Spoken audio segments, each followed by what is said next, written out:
Every day, we're just bombarded by headlines, right? Like claiming to know exactly why people behave the way they do. But the actual mechanics of human behavior, they aren't found through intuition. They're grounded in hard, measurable data.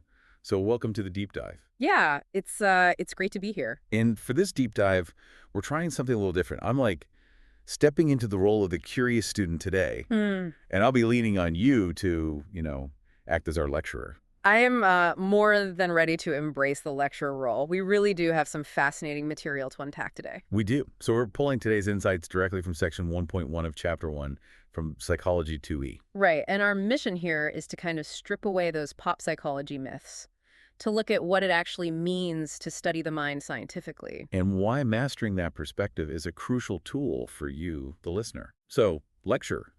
Jumping into section 1.1, it aggressively frames psychology as a science, demanding physical proof over, like, philosophical guessing. Right, it's all about empiricism.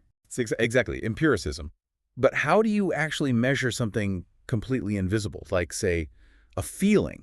Well, that is the core challenge the textbook highlights, because as an empirical science, psychology relies exclusively on observation and measurable data, specifically, matter and energy. Matter and energy. So, like the textbook's example of a singing bird, we can't scientifically prove a bird is happy. No, because happiness itself isn't physical matter or energy that we can just capture in a jar. Right? You can't put a feeling on a scale. So instead of just guessing why someone is mad or happy, we look for physical proof. Exactly. What we can measure is the biological mechanism. Yeah. Like we can map the bird's brainwaves, track its hormonal shifts, or, measure the actual acoustic energy of its song. Oh, I see. You map the physical matter and energy to understand the behavior. Yeah, that's the empiricism part. Okay, but I have to push back a little here, student to lecturer. Didn't ancient philosophers debate the mind, like, thousands of years ago? People like Plato and Aristotle? Oh, absolutely. It's a great question. Those ancient philosophers definitely laid the groundwork. So why does the text treat this as a relatively modern science? Well, what happened in the late 1800s was this massive paradigm shift. Psychology essentially broke away from being purely a philosophical exercise. Oh, okay. Yeah, it became its own academic discipline precisely because it adopted that empirical method. It stopped relying solely on logical arguments and started requiring physical data. Which makes it this strange, fascinating hybrid. Because we're looking at biology, the hardware of the brain, but also social interaction.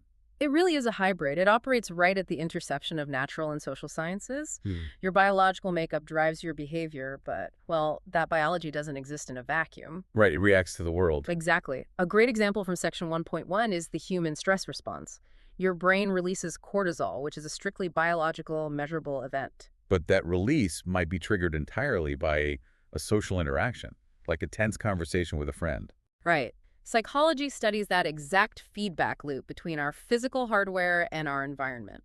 Okay, so if I'm the student looking at this material, my ultimate question is, why should you, the listener, care about taking this major? Like, what's the practical utility here? Section 1.1 actually offers a surprisingly pragmatic answer to that. Beyond just understanding the brain, studying this material builds a really rigorous framework for critical thinking. Because it trains you to demand empirical evidence. Yes, exactly. You learn to maintain healthy skepticism. You start recognizing your own internal biases and evaluating the actual reliability of the information in front of you. It's basically an immune system against misinformation.